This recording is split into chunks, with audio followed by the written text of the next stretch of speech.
হরে কৃষ্ণ।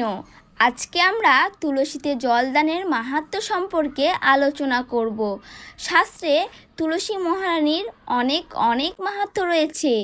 তুলসীতে জলদান, তুলসী আরতি, তুলসী প্রদক্ষিণ, তুলসী স্পর্শ, তুলসী প্রণাম এবং তুলসী মহারানীর দর্শন করা প্রকৃতি অনেক অনেক মাহাত্ম্য উল্লেখ রয়েছে।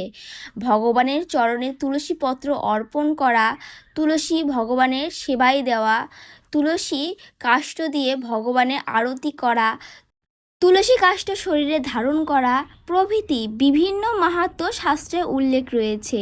তুলসী মহারানী যদি কেউ শুধুমাত্র দর্শন করে তাহলে তিনি সমস্ত পাপ থেকে মুক্তি পেতে পারে এবং তুলসীতে জলদান করলে যম ভয় দূর হয়ে যায়, নরক ভয় দূর হয়ে যায়।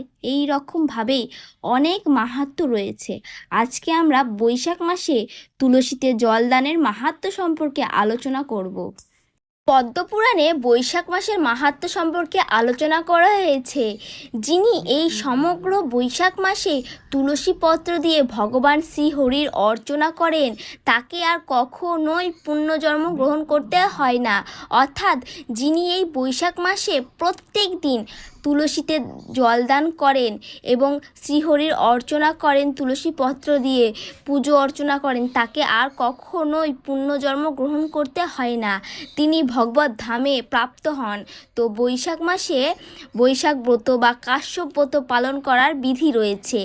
এই কাশ্যপ ব্রত বা বৈশাখ ব্রত কিভাবে পালন করবেন, এই বৈশাখ মাসে কি কি করতে হয় বিস্তারিত আলোচনা করব। এই বৈশাখ মাসে অবশ্যই চেষ্টা করবেন প্রাতঃস্নান করা, ভগবানের সেবা পুজো করা এবং শিব আরতি করা, ভগবানের চরণে তুলসী পত্র অর্পণ করা, ধূপ ধূনা দিয়ে অর্পণ করা এবং বেশি বেশি হরিনাম জপ করা, শাস্ত্র আরাধনা করা এবং সম্ভব হলে বৈষ্ণব বা ব্রাহ্মণদের, শুদ্ধ বৈষ্ণব ও ব্রাহ্মণদেরকে সেবা ও দান করানো প্রকৃতি কাজ করা।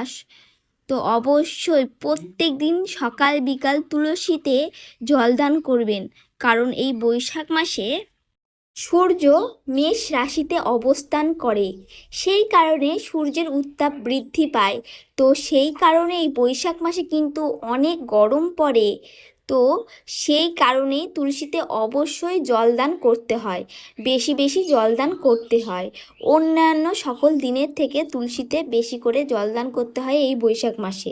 প্রত্যেক দিনই বছরে 365 দিনই তুলসীতে জলদান করতে হয়, কিন্তু এই বৈশাখ মাসে তুলসীতে জলদানের মাহাত্ম্য উল্লেখ রয়েছে। যেহেতু বৈশাখ মাসে সূর্যের উত্তাপ বেশি থাকে, মাটিতে রস থাকে না, রসের ঘাটতি দেখা দেয়, সেই কারণে অবশ্যই তুলসীতে জলদান করা উচিত অধিক পরিমাপে।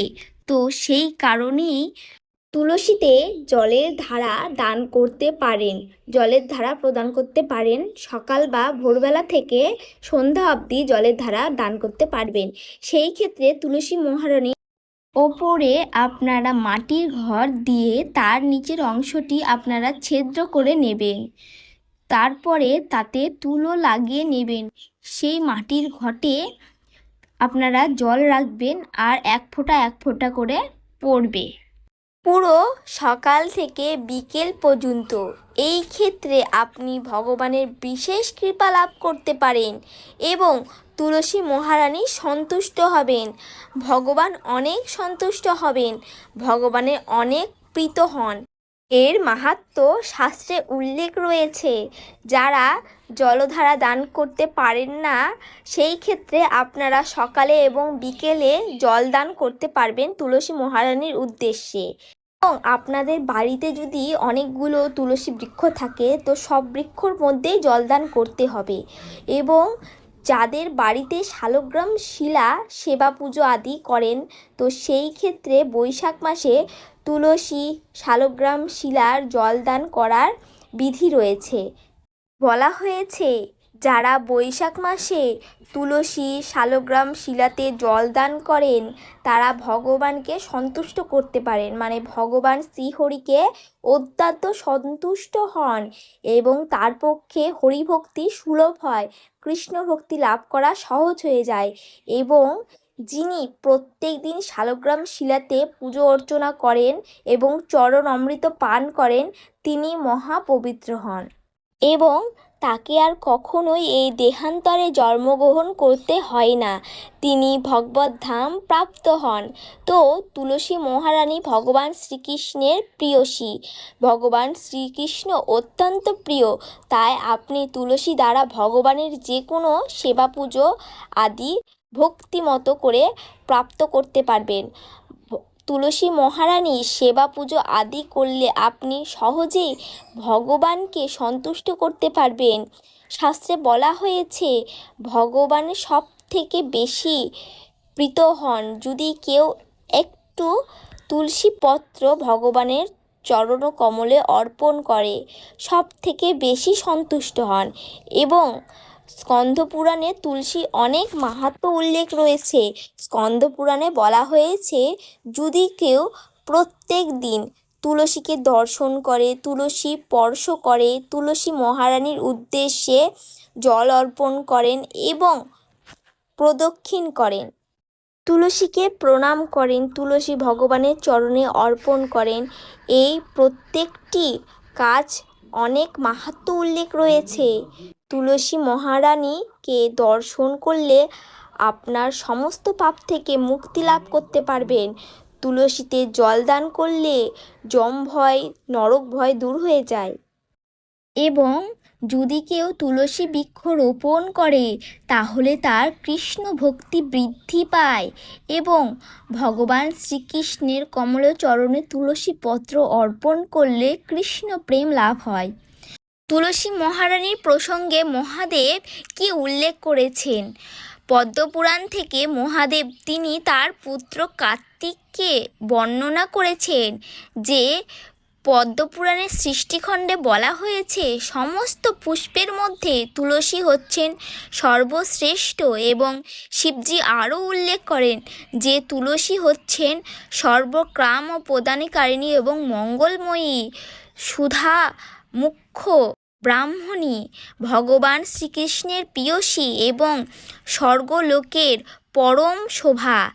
শিবজি আরও উল্লেখ করেন যে কার্তিক যে ব্যক্তি ভক্তি সহকারে প্রত্যেক দিন তুলসী মঞ্জুরি দিয়ে ভগবান শ্রীহরির অর্চনা করেন, আমি তার পুণ্য সংখ্যা বর্ণনা করতে অক্ষম। শিবজি আরও উল্লেখ করেছে যেখানে তুলসী বৃক্ষ রয়েছে সেখানে ভগবান বিষ্ণু বাস করেন এবং গোবিন্দকে সেবার জন্য লক্ষ্মী দেবীও ব্রহ্মা আদি সমস্ত দেবদেবী সেখানে বাস করেন। মূলত ভগবান শ্রীকৃষ্ণ জগতের আবদ্ধ জীবগণকে বিশেষভাবে কৃপা করার জন্য ভগবানের উদ্দেশ্যে সেবা করার সুযোগে সেই সুযোগ দান করার জন্যই শ্রীমতী তুলসী রূপে ভগবান আবির্ভূত হয়েছেন।